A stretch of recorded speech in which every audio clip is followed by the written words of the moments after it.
Hello friends, आपका स्वागत है आपके अपने यूट्यूब चैनल एग्ज़ाम क्रैकर में। आज हम लगाने वाले हैं यूपी पुलिस री एग्ज़ाम की हिंदी प्रैक्टिस सेट। तो शुरू करते हैं अपने पहले प्रश्न से।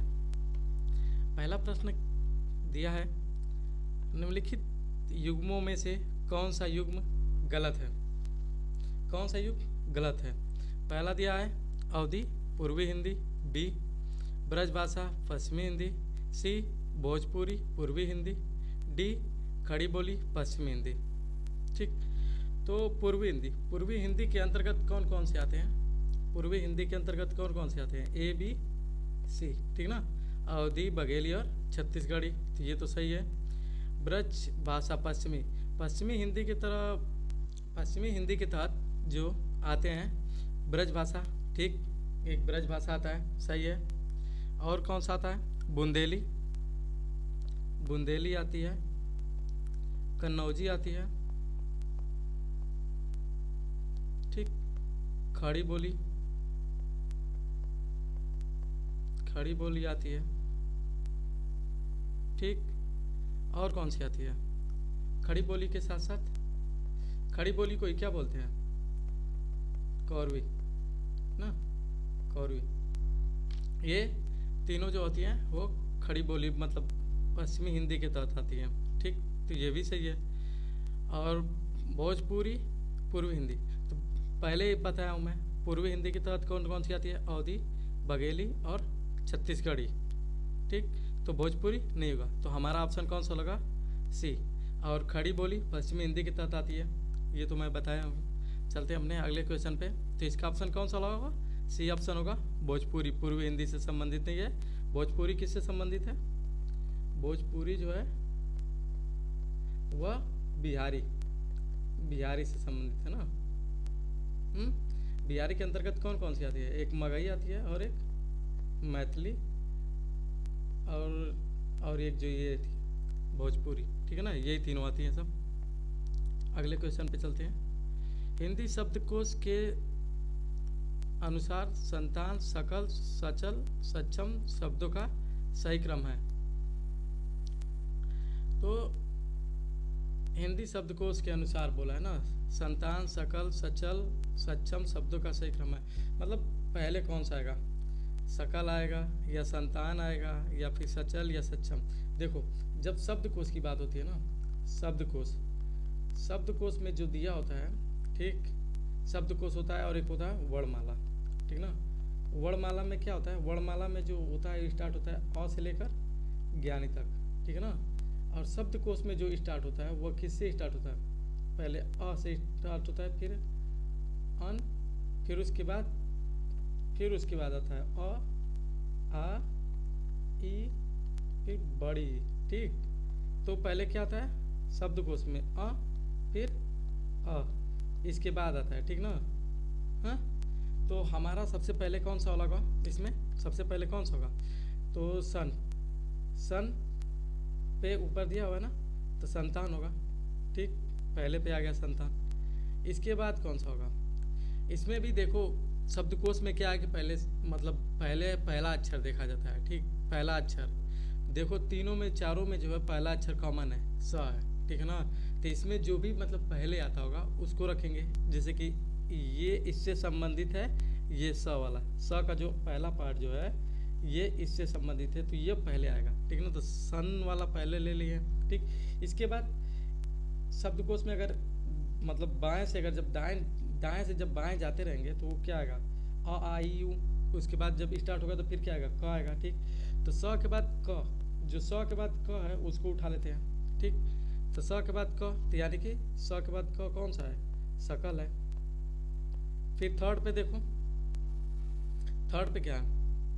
थर्ड पे जो दिया हुआ है, थर्ड पे कौन सा होगा इसमें? सचल होगा या फिर सक्षम?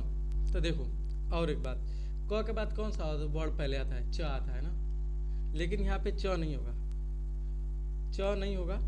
यहाँ पे कौन सा वर्ड होगा? च नहीं, छ वाले को लेंगे। क्यों? क्योंकि जो छत्री छ है वो किससे मिलकर बना है? क प्लस स से मिलकर बना है, ठीक ना, सबको पता है ना, ताला बे स से मिलकर बना है, क प्लस ताला बे स। इसीलिए हम लोग जब बहुत से क्वेश्चनों में देखे होगे लोग, बहुत से मतलब पेपरों में ये पूछा गया है कि मतलब छतरी छ का उच्चारण स्थान किसके बाद आता है, छतरी छ का उच्चारण स्थान शब्दकोश के अनुसार किसके बाद आता है, या उच्चारण स्थान किसके बाद आता है, तो वो किसके बाद देखा आता है ऑप्शन में, क के बाद आता है ना। तो इसीलिए आता है क्योंकि यह क और स से मिलकर बना है, ठीक। जैसे कि त्र अगर पूछेगा, त्र किसके बाद आता है, तो त के बाद आता है, ठीक ना, क्योंकि यह त प्लस र से मिलकर बनता है, क्या बनता है, त्र, ठीक। तो यहाँ पे कौन सा होगा, इस सकल के बाद सक्षम, सकल के बाद कौन सा होगा, सक्षम। अब फिर उसके बाद कौन सा होगा, सचल, ठीक। तो इसको कौन सा ऑर्डर फॉलो कर रहा है, ठीक। संतान, सकल, सचल, सक्षम, ये गलत है, ये भी, ये देखो option number D is correct, ठीक। अगले क्वेश्चन पे चलते हैं। अगला क्वेश्चन दिया हुआ है कि मंदाकिनी की जलधारा अजस्र रूप से प्रवाहित हो रही थी, रेखांकित भाग का शुद्ध रूप है अजस्र। तो इसका जो शुद्ध रूप होगा वो होगा ये सी वाला, इसका जो शुद्ध रूप होगा वो सी वाला होगा, न ये सही होगा न ये, ठीक। अगले क्वेश्चन पे चलते हैं। मच्छिका का तत्सम रूप होगा, मच्छिका का देख लेते हैं तब। मच्छी का जो होता है, मच्छी का क्या होता है, मत्स्य, सुनते हो लोग ना, मत्स्य पालन है, मत्स्य उद्योग, ये सब क्या होता है, मत्स्य मतलब मछली का ही तत्सम रूप होता है। अगर देखा जाए मच्छर का क्या होता है, मच्छर का होता है मस्क, मस्क होता है, कई जगहों पे मस्क भी दिया होता है, और कई जगहों पे इसका जो है मस्क, और कई जगहों पे मत्सर ये भी दिया रहता है, ठीक। और फिर उसके बाद मक्खी का मच्छिका हो जाएगा, मच्छी का मक्खी का, और मिट्टी का होता है मृतिका, ठीक। तो मछली का क्या होगा, मत्स्य, मच्छर के क्या होता है, मस्क या मत्सर, मिट्टी का क्या होता है, मृतिका। तो मच्छिका किसका है, मक्खी का क्या होता है, तत्सम रूप मच्छिका होता है, ठीक। चलते हैं अगले क्वेश्चन पे। पर्यायवाची की दृष्टि से एक वर्ग शुद्ध है,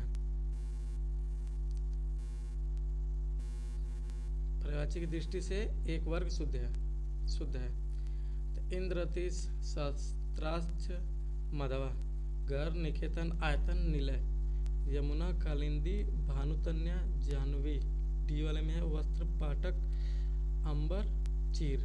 देखो इसमें तो सब सही है, इंद्र का पर्यायवाची, सहस्त्राक्ष भी इंद्र का ही पर्यायवाची होता है, मधवा भी इंद्र का, लेकिन जो रति है, रतीश किसका पर्यायवाची है, यह है कामदेव का पर्यायवाची, रति धन ईश, प्रेम के जो देवता है ना, रति प्रेम, रति का मतलब कहीं समझ में आ रहा है, श्रृंगार रस का रति होता है ना, हाँ? आगे चलते हैं। घर, निकेतन, आयतन, निलय, घर, निकेतन, आयतन, निलय, ये तो सही है, यही सही होगा। इसमें देख लेते हैं, यमुना, कालिंदी, भानुतन्या और जाह्नवी। देखो इसमें तो सब सही है, यमुना, कालिंदी और भानुतन्या ये तीनों सही है, लेकिन जो जाह्नवी है, जाह्नवी किसका पर्यायवाची है, गंगा का पर्यायवाची है, ठीक। वस्त्र, अंबर, चीर, वस्त्र, अंबर, चीर जो होता है ये तो तीनों से, पाटक, ये जो पाटक होता है, ठीक ना, ये इसी की जगह अगर पट होता तो ये भी सही होता, लेकिन जो पाटक दिया हुआ है, पाटक मतलब क्या होता है, इसका मतलब होता है भेदक होता है, ठीक ना, ये अलग है, ठीक ना। गंगा में यह जाह्नवी गलत हो गया है, ठीक। ये इसमें घर, निकेतन, आयतन, निलय, ठीक ना। और भी क्या होते हैं, ठीक, निवास, एक होता है निवास, ठीक, विलास, ठीक है ना, कई जगहों पे देखो लोग ना कि शांति विलास, तो क्या क्या विलास लिखा जाता है, ठीक। एक होता है बसेरा भी होगा इसका, ठीक। अच्छा शब्द सुने होगे लोग, रैन बसेरा, ठीक ना, यहाँ पे रैन बसेरा क्यों लिखा जाता है? बसेरा मतलब तो हो गया, ठीक है ना, घर का पर्यवाची हो गया। जो रैन होता है, रैन का मतलब क्या होता है? रात्रि। तो ये भी याद रख लेना लोग, रैन मतलब रात्रि होता है। तो इसका ऑप्शन कौन सा होगा? बी ऑप्शन सही होगा, ऑप्शन बी इसका सही होगा। ठीक, चलते अपने अगले क्वेश्चन पे। छठा क्वेश्चन, मुख कौन सा युग्म, कौन सा गलत युग्म है? कौन सा युग्म गलत है? अच्छा, ये पूछा क्या युग्म गलत है? तो ये मुख का वाचाल, ये तो मतलब होता है विलोम शब्द। ऐश्वर्य का अनैश्वर्य, यह भी विलोम शब्द होता है। छली बहिरंग, अभिज्ञ अनभिज्ञ, यह भी विलोम है। ये भी प्रत्यक्ष विलोम है, ये भी सही विलोम है। ये गलत है। छली, छली किसको बोलते हैं? जो छल करता है ना, हा? तो छली का बहिरंग तो होता नहीं है। ये दोनों क्या हो जाएगा? ये तो एक ही तरह से हो जाएगा। बहिरंग का विलोम क्या होता है? अतरंग। अतरंग जो होता है वो किसका विलोम है? बहिरंग का। ठीक,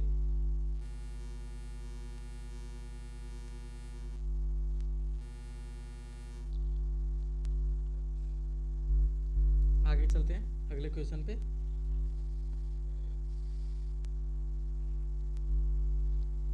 इसका क्या होगा? ये सी वाला ऑप्शन सही होगा। अगले क्वेश्चन पे चलते हैं, छठा वाला। कृष्ण विष्णु अविनाशी किस शब्द के अनेकार्थी हैं? कृष्ण विष्णु अविनाशी किस शब्द के अनेकार्थी हैं? देखो, अनेक, अनेकार्थी मतलब जिसके मतलब एक ही शब्द के मतलब इसके अनेकों अर्थ निकलते हैं, ठीक है ना, इन शब्दों के। जैसे कि कृष्ण है, विष्णु है, अविनाशी है, और इसी में भी एक शब्द है जो ये मतलब ये चारों जो है एक ही शब्द से बंधे हुए हैं। ये सभी क्या है? एक अनेकार्थी शब्द है। तो इसमें कौन सा होगा? देखो, अतिथि। अतिथि मतलब जिसकी आने की तिथि ज्ञात ना हो ना, उसी को क्या बोलते हैं? अतिथि। अच्युत, अच्युत किसे बोलते हैं? जो अटल हो, स्थिर हो, उसी को क्या बोलते हैं? अच्युत। और इसका एक और भी होता है, विष्णु, परमात्मा। अच्युत को क्या बोलते हैं? विष्णु, परमात्मा। ठीक, तो ये ऑप्शन क्या होगा? ऑप्शन बी सही होगा। अनुरूप मतलब समान रूप का। जैसे कि अगर मैं बोलूं कि मेरा अनुरूप कोई है, तो मेरे समान जो भी होगा उसको मैं क्या बोलूँगा? अनुरूप। ठीक, अब्ज क्या मतलब होता है? जल में जन्मा, जल में, जल में जन्मा। तो जल में कौन जन्मता है? देखोगे लोग, अब्ज, कमल का भी पर्यायवाची होता है ना, कमल का पर्यायवाची होता है अब्ज। ठीक, तो कमल, पलाश, ये सब क्या होगा? इसके पर्यायवाची होंगे अब्ज के। तो इसमें ऑप्शन बी सही होगा। निम्न में से कौन सा शब्द युग्म का अर्थ भेद सुमेलित नहीं है? निम्न में से कौन सा शब्द युग्म एक का अर्थ भेद सुमेलित नहीं है? तो क्या? तरंग, तुरंग। तरंग मतलब लहर होती है, ठीक। तुरंग मतलब घोड़ा, ये तो सही है, ठीक। पथ, पथ्य, पथ मतलब रास्ता, ये सबको पता है। पथ्य मतलब स्वास्थ्यप्रद आहार। तरणी, तरुणी, तरणी, तरुणी, लेकिन ये तो गलत दिख रहा है। तरुणी युवती का होता है और तरणी नाव का होता है, ठीक ना, ये उल्टा दे दिया है। तो यही वाला ऑप्शन क्या होगा? ये ऑप्शन सही होगा। प्रसाद और प्रासाद, ये दोनों सही है, ये सही है, ठीक। तो ये क्या होगा? तरणी, तरुणी। ये तरणी जो होता है यह ना युवती का होता है। ये जो तरणी होती है, तरुणी युवती का, और तरणी ये क्या होती है? नाव का, ठीक ना। तो ऑप्शन नंबर सी सही होगा इसका। आधी रात का समय, आधी रात का समय, आधी रात के समय क्या होता है? निशीथ। ये सारे सब क्या है? रात्रि के पर्यायवाची हैं, ठीक ना। सरवरी, विभावरी, निशा, निशीथ, ये सब क्या है? रात्रि के पर्यायवाची हैं। जैसे कि निशाचर बोलते हैं ना, रात में चरण करने वाला राक्षस। निशीथ का क्या होगा? मतलब आधी रात्रि, आधी रात का समय क्या होगा? निशीथ।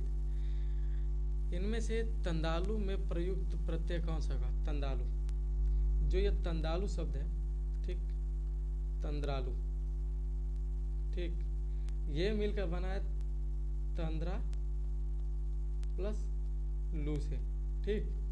तंद्रा एक इसका अर्थ निकलता है। ठीक, तंद्रा का मतलब होता क्या है? तंद्रा का मतलब होता है जम्हाई या हल्की नींद जो होती है उसी को क्या बोलते हैं? तंद्रा। ठीक, तो इसमें कौन सा होगा? प्रत्यय, लू प्रत्यय होगा। ठीक है ना, यहाँ पे ना अल लगेगा, अल तो लगेगा ही नहीं। ठीक, ये बड़ा मात्रा है। ठीक ना, तो ये भी नहीं होगा। आलू, ये तंद्र प्लस आलू हो सकता था, लेकिन आलू ये नहीं होगा, ये होगा। ठीक है ना, तंद्र का कोई अर्थ नहीं होता है, तंद्रा का अर्थ निकलता है। तो यहाँ से ये सही होगा, ऑप्शन नंबर बी सही होगा 10वें का। 11वें क्वेश्चन पे चलते हैं। इनमें से छाया शब्द का बहुवचन क्या होगा? तो छाया का पता ही है, छाया का छाया ही होता है। जैसे कि प्राण, ये अपने आप में क्या है? बहुवचन है। ठीक है ना, दर्शन, अगर इनका चाहो कि क्या नाम है बहुवचन बनाना, तो ये सब ऐसे ही बहुवचन या एक वचन सब में ये इसी तरह से में लिखे जाते हैं। ठीक, तो छाया का क्या होगा? छाया ही होगा। चलते हैं अगले क्वेश्चन पे अपने। आज गणित के अध्यापक ने कक्षा नहीं ली। आज गणित के अध्यापक ने कक्षा नहीं ली वाक्य में अर्थ का आधार वाक्य है, आधार वाक्य। ठीक, अच्छा, जब हम इस सेंटेंस को पढ़ते हैं तो हमें क्या चीज़ महसूस हो रही है इसमें?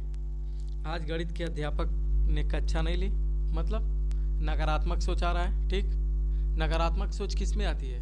कौन से वाक्य में आती है? तो निषेधवाचक। ठीक, आज्ञावाचक, जब कोई आशीर्वाद देता है, मतलब कि आशीर्वाद मतलब आशीर्वाद बोलता हूँ, आज्ञा मतलब जब कोई मतलब आज्ञा मानता है तब उसके लिए आज्ञावाचक। इच्छावाचक, जब कोई आशीर्वाद देता है, ठीक ना, तो होता है क्या? खुश रहो, ये सब क्या है? इच्छावाचक में आता है। प्रश्नवाचक, जब हम किसी से कोई प्रश्न करते हैं, क्या, क्यों, ये सब चीज़ें जब लगती हैं तो क्या होता है? वो प्रश्नवाचक। और निषेधवाचक में क्या होता है? नकारात्मक। इसमें क्या है? नकारात्मक बातें आएगी,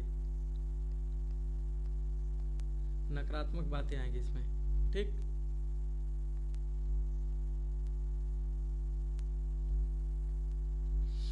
तो इसमें कौन सा होगा ऑप्शन? बी ऑप्शन सही होगा, निषेधवाचक। आज चलते हैं 13वें पे। लिंग की दृष्टि से दही क्या है? लिंग की दृष्टि से दही क्या है? दही क्या है?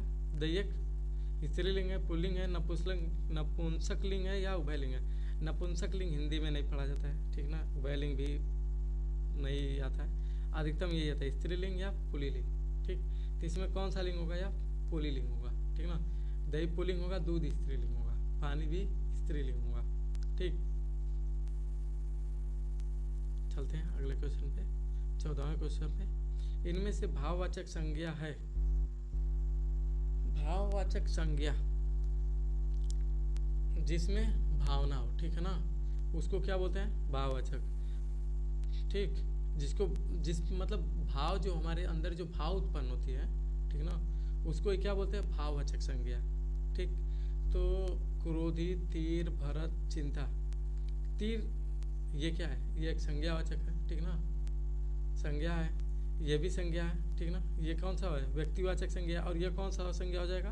हाँ, द्रववाचक संज्ञा हो जाएगा, द्रव्यवाचक संज्ञा हो जाएगा ना, या जातिवाचक संज्ञा में आ जाएगा, या मतलब ये जातिवाचक में ही संज्ञा आ जाएगा ना, क्योंकि तीर ये अलग सी चीज़ है।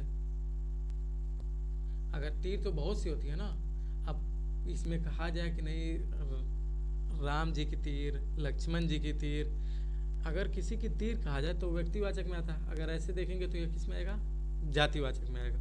तो हटा देते हैं। चिंता और क्रोधी, इन्हीं दोनों में निकालना है, चिंता है या क्रोधी है। ठीक ना, तो चिंता, देखो विशेषण मतलब भाववाचक ऐसे शब्द होते हैं जैसे लगता है कि विशेषण की तरह दिखते हैं।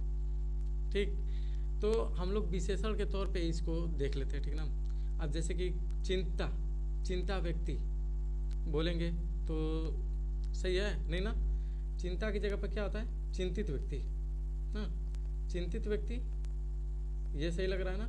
हाँ, व्यक्ति की विशेषता बता रहा है क्या है? चिंतित है। तो यहाँ पे चिंता दिया हुआ है, यहाँ पे क्रोधी व्यक्ति, क्रोधी लगा कर देखते हैं। क्रोधी व्यक्ति, क्रोधी व्यक्ति जब लिखेंगे तो क्या होगा? सही है, चच रहा है ना? क्रोधी व्यक्ति। तो क्या होगा? ये क्या होगा? विशेषण शब्द। ठीक ना, क्रोध अगर होता तो क्या होता? कि वो भाववाचक संज्ञा में था। क्रोधी हो गया, वो किस में आएगा? विशेषण में। तो इसका ऑप्शन कौन सा होगा सही? ऑप्शन नंबर डी इसका सही होगा, चिंता। अगले क्वेश्चन पे चलते हैं। लोगों ने शोरगुल करके डाकुओं को भगाया। कौन सी विभक्ति आ रही है? को विभक्ति लास्ट में आ रही है ना। हाँ, तो क्या होता है? कर्ता ने कर्म को, जहां भी को दिखे मार दो। कर्म, कर्म कारक, ठीक ना। और सबसे ज्यादा आश्रित भी किस पे है? को विभक्ति पे ही है। जैसे लोगों ने शोरगुल करके डाकुओं को भगाया, डाकुओं को भगाया, तो इसमें कौन सा होगा? कर्म कारक होगा। 16वें पे चलते हैं। जो क्रिया अभी हो रही है उसे कहते हैं। 16वें क्वेश्चन में क्या है? जो क्रिया अभी हो रही है उसे कहते हैं। तो क्या कहते हैं? अपूर्ण, सामान्य, संदिग्ध, संदिग्ध बुद्ध। अपूर्ण किसे कहते हैं? जो क्रिया अभी हो रही है तो उसे क्या कहते हैं? अपूर्ण। तो ऑप्शन नंबर ए सही होगा। सामान्य मतलब जो क्रिया हो रही है, मतलब हो गई है, मतलब हो चुकी है नहीं पूरी, लेकिन अभी मतलब अभी हुए, मतलब बीते उसको टाइम नहीं लगा है ज़्यादा, ठीक ना, अभी लास्ट पॉइंट पे चल रही है। संदिग्ध मतलब, संदिग्ध किसे बोलते हैं? संदिग्ध वर्तमान, जैसे कि होने की संभावना जिसमें उत्पन्न होती है, ठीक ना, उसे क्या बोलते हैं? संदिग्ध। अगर संदिग्ध में भी अगर वो मतलब पुरानी बात है, शायद हुआ होगा, शायद हुआ होगा, तो ये क्या हो जाएगा? शायद हुआ हो तो ये संदिग्ध वर्तमान, शायद हुआ होगा तो ये संदिग्ध भूत में आ जाएगा, ठीक। तो अपूर्ण का किस में आ जाएगा? अपूर्ण वर्तमान, जो अभिक्रिया हो रही है, अभिक्रिया अपूर्ण है। अगले क्वेश्चन पे, रोगी चल नहीं सकता का भाववाच्य में रूपांतरण क्या होगा? रोगी चल नहीं सकता, ठीक, तो इसका भाववाच्य में क्या होगा? रोगी से चला नहीं जाता, रोगी चल नहीं पाएगा, रोगी चल नहीं पा रहा है, रोगी नहीं चलेगा, तो इसमें क्या होगा? रोगी से चला नहीं जाता। ऑप्शन ए सही होगा, ठीक। इसमें जब भी भाववाचक संज्ञा की बात होती है तो इसमें नकारात्मक तो होता ही है, लेकिन उसके साथ साथ द्वारा का प्रयोग होता है, ठीक ना। जैसे कि से या द्वारा का प्रयोग होता है, तो इसमें से का प्रयोग हुआ है ना, रोगी से चला नहीं जाता, ठीक। अधिकतम मात्रा में देखोगे तो चला मतलब से या द्वारा का प्रयोग होता है भाववाच्य संज्ञा में, मतलब भाववाच्य में। 17 क्वेश्चन, 18वें क्वेश्चन पे चलते हैं ना। अफसोस मैं नहीं जा सकता, रेखांकित शब्द के अवयव का प्रकार बताइए, ठीक। तो हर्ष सूचक किसमें करते हैं? जब हम लोग खुश होते हैं ना, तो इसमें हर्ष सूचक का बात करते हैं। आश्चर्य मतलब जो अगर मतलब अचानक घटना घट जाए, ठीक, तो उसके लिए क्या करते हैं? आश्चर्य सूचक का, ठीक ना। अगर किसी को बुलाना हो, किसी को संबोधन करना हो किसी नाम से, महोदय, ठीक, या फिर किसी नाम से संबोधन करना हो, आदरणीय, तो इसके लिए क्या होता है? संबोधन, ठीक ना, संबोधन सूचक अवयव। शोक सूचक, ठीक, अफसोस मतलब अफसोस में क्या मतलब, जब अफसोस की बात कर रहा है तो वो क्या कर रहा है? दुख प्रकट कर रहा है, ठीक। तो दुख प्रकट कब करते हैं? जब शोक की बात आती है, ठीक। तो 18वें क्या होगा? शोक सूचक अव्यय। अगले क्वेश्चन पे चलते हैं, 19वें।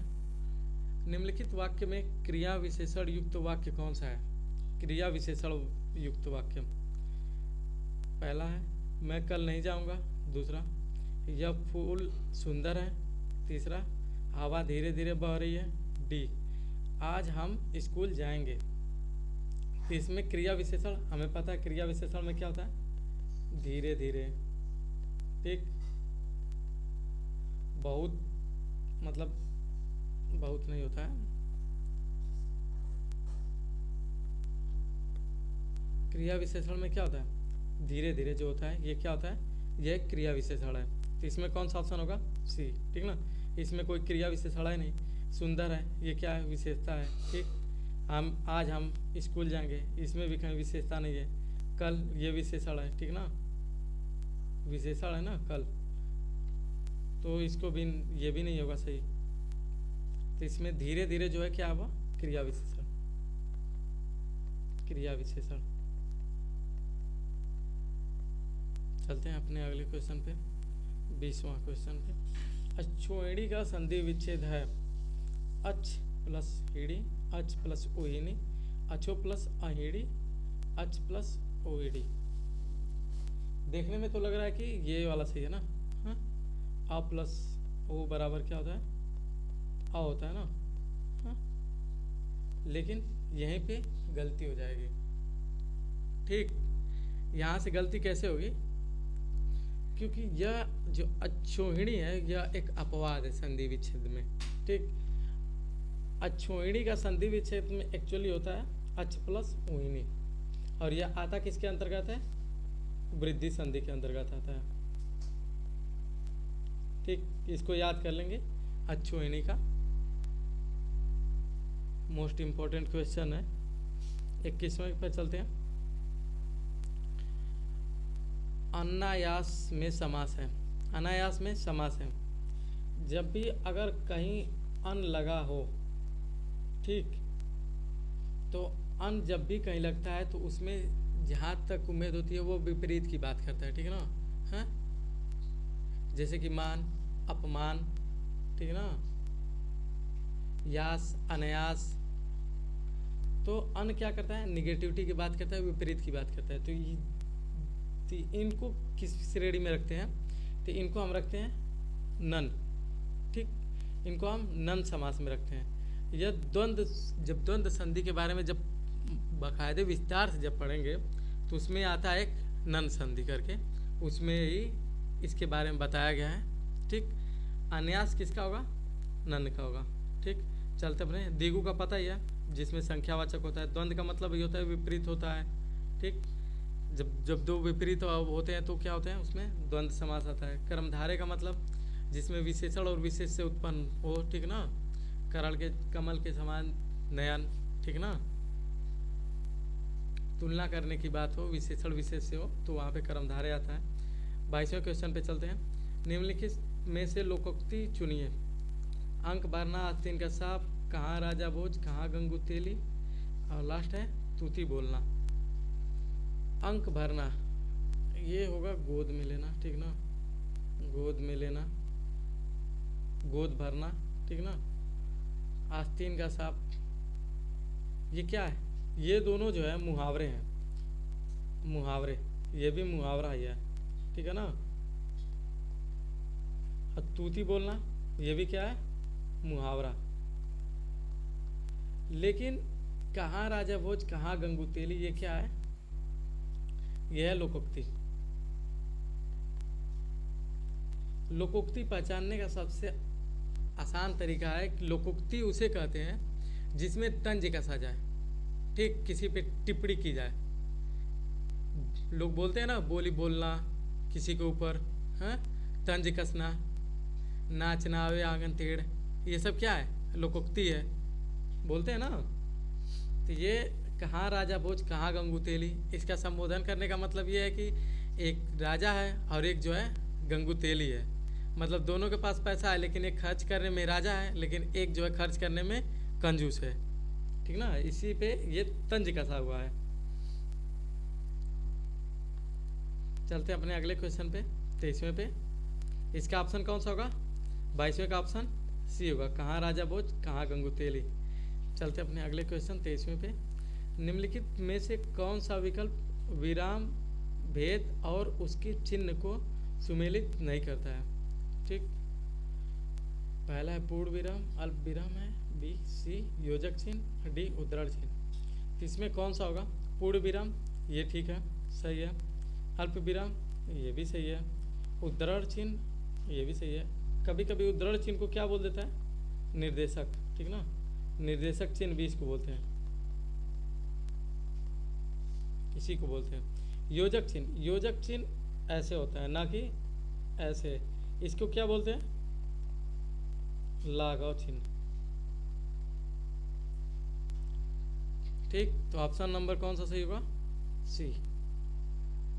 अगले क्वेश्चन पे चलते हैं। निम्नलिखित में से कौन सा मिश्र वाक्य है। उसने, पहला है उसमें न पत्ते थे न फूल थे। बी, मैंने सुना है कि आपके देश में अच्छा राज प्रबंध है। सी, यज्ञदत्त देवदत्त को व्याकरण पढ़ाता है। डी है वह उड़ती हुई चिड़िया पहचानता है। ठीक, अगर नीचे से देखा जाए तो वह उड़ती हुई चिड़िया पहचानता है, ये क्या है, सरल है, सरल वाक्य है। ठीक ना। यज्ञ देवदत्त को व्याकरण पढ़ाते हैं, ये भी सरल वाक्य है, यह भी सरल वाक्य है। ठीक है। ऑप्शन कौन सा होगा, बी ऑप्शन सही होगा, क्योंकि इसमें की से जुड़ा हुआ है। ठीक, सबसे आसान तरीका है कि जब भी अगर मिश्र वाक्य पूछे, अगर उसमें की दिया हुआ है तो बिना कुछ देखे सुने डायरेक्ट उस पर मार दो। ठीक, 25वें पे चलते हैं। तू करता तू भया, मुझ में रही न हूँ, बारी फेरी बली गई, जीत देखे तूत तू। इन पंक्तियों में कौन सा रस निहित है, तो कौन सा रस होगा इसमें, नवयोग की बात हो रही है, नवीरता की बात हो रही है, नवत्सल्य की बात हो रही है, तो इसमें कौन सा होगा, शांत रस होगा। ठीक ना। वात्सल्य में जो बच्चों पे लाड प्यार दुलार जो करते हैं, उनके बारे में जब बोलते हैं तो उसको वात्सल्य रस बोला जाता है। वीर रस मतलब जब उत्साह की बात आती है। ठीक ना। वियोग मतलब जब किसी से आप दूर होते हैं। ठीक ना, तो उसका होता है वियोग श्रृंगार रस। अगले क्वेश्चन पे चलते हैं, 26वां। निराला की कविता जूही की कली उदाहरण है, ये बकवास क्वेश्चन है एकदम। निराला की कविता जूही की कली उदाहरण है, ये बहुत ही लोगों को ये आता नहीं है। ऐसे क्वेश्चन जब भी आ जाते हैं तो लोग कहाँ से एक एक चीज़, मतलब ये सब चीज़ें कविताएं का हेडलाइन याद कर रखेंगे। ठीक, टाइटल सबको याद नहीं रहता है। ठीक, और उसमें भी ये पूछा क्या है, छंद है। ठीक ना, तो इसमें बता दे रहा हूँ, इसका जो होगा वो ऑप्शन सी होगा, मुक्त छंद होगा। ठीक, अगले क्वेश्चन पे चलते हैं, 27वें। तरनी तनुजा तट तमाल, तरुवर बहुछाई, झुके कुल सो जल परसन हित मनु सुहाई। अगर कोई इसमें, अगर देखो इसमें जो है दो अलंकार दिख रहे हैं मुझे। ठीक, अर्थालंकार में अगर पूछेगा तो उत्प्रेक्षा। ठीक, मनहु जनहु किस में आता है, प्रेक्षा में आता है ना। हाँ, लेकिन अगर शब्दालंकार की बात की जाए तो इसमें तर त त त त, ठीक, 4 त दिए हुए, 5 त दिया हुआ है। ठीक ना, लगातार।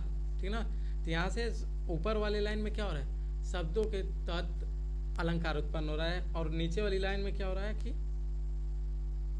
अर्थ के अनुसार। ठीक, लेकिन हम लोग इसमें कौन सा ऑप्शन सही होगा,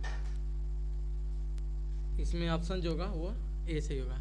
इसमें कभी भी, इसमें ऐसे क्वेश्चन जब भी आए तो पहले शब्दालंकार पे फोकस करेंगे, फिर उसके बाद अर्थालंकार पे करेंगे। ठीक, नहीं तो जब भी अगर ऐसे क्वेश्चन आते हैं तो उसमें ये चीज़ दिया रहता है कि अगर देखा जाता है कि शब्दालंकार और अर्थालंकार के दोनों उदाहरण हैं, तो इसमें जो है उसका ऑप्शन ही नहीं दिया रहता है। ठीक, तो यहाँ पे जब ऑप्शन दिया हुआ है अनुप्रास, ठीक, शब्दालंकार का, तो अनुप्रास ही होगा। ठीक ना, उत्प्रेक्षा नहीं। चलते हैं अगले क्वेश्चन पे, 28वें।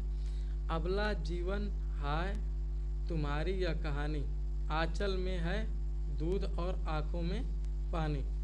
निम्न में से किस पुस्तक की पंक्ति है, तो ये किस पुस्तक की पंक्ति है, ये जो है कमायनी, साकेत, यशोधरा, आंसू, यह यशोधरा की है। ठीक, यशोधरा किसकी पुस्तक है, यशोधरा है मैथिली शरण गुप्त की, मैथिली शरण गुप्त की है। ठीक, मैथिली शरण गुप्त की है यशोधरा।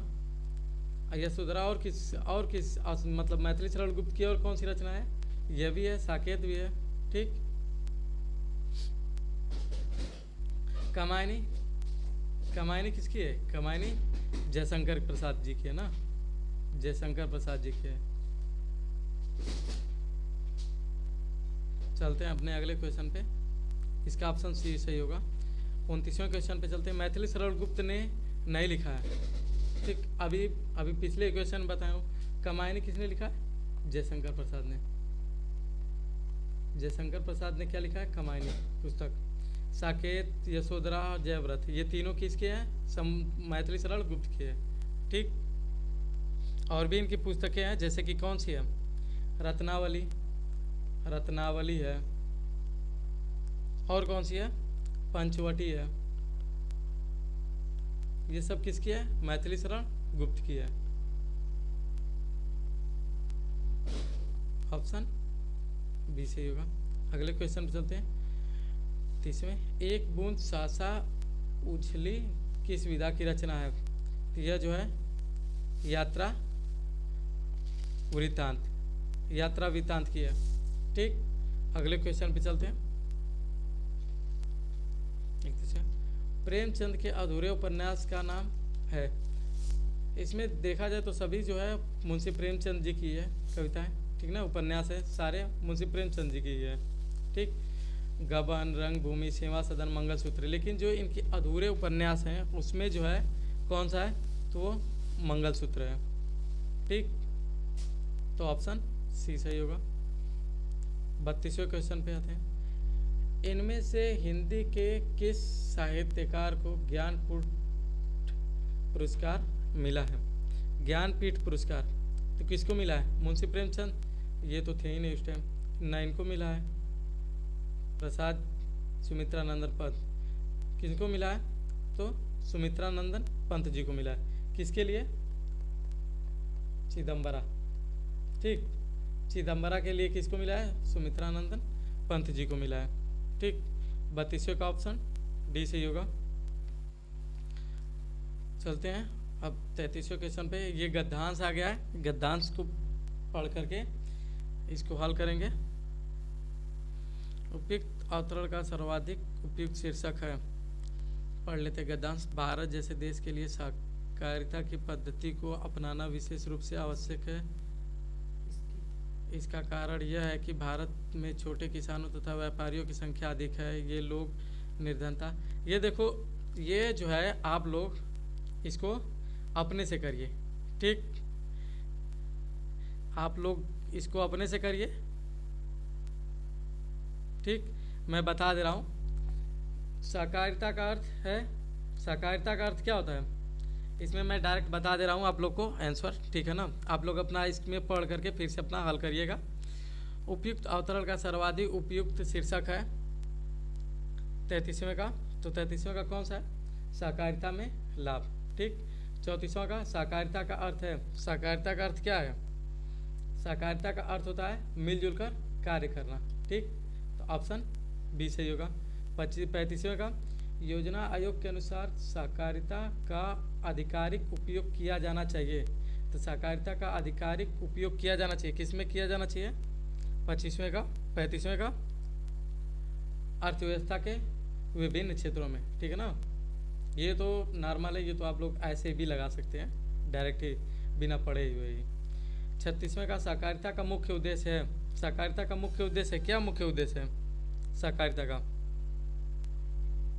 छोटे कृषकों और व्यापारियों के आर्थिक स्तर को बढ़ाना। जब आप लोग पूरे सेंटेंस को पढ़ेंगे उसमें गद्यांश को, तो उसमें से ये निकलेगा। 37वें का है सहकारिता निर्धन किसानों का उद्धार कर सकती है। 37वें का ऑप्शन क्या है? डी होगा। उन्हें एक सूत्र में पिरोकर तथा उनका आर्थिक स्तर विकास करके। ठीक। अब हो गया हमारा 37 क्वेश्चन। ठीक। पूरा ये यूपी पुलिस के लिए, अगर आप इस प्रैक्टिस सेट को लगा करके अगर एग्ज़ाम देने के लिए जाते हैं तो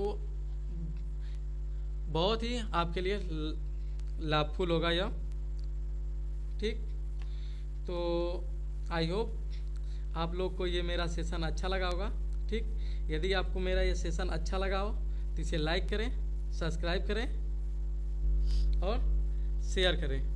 धन्यवाद।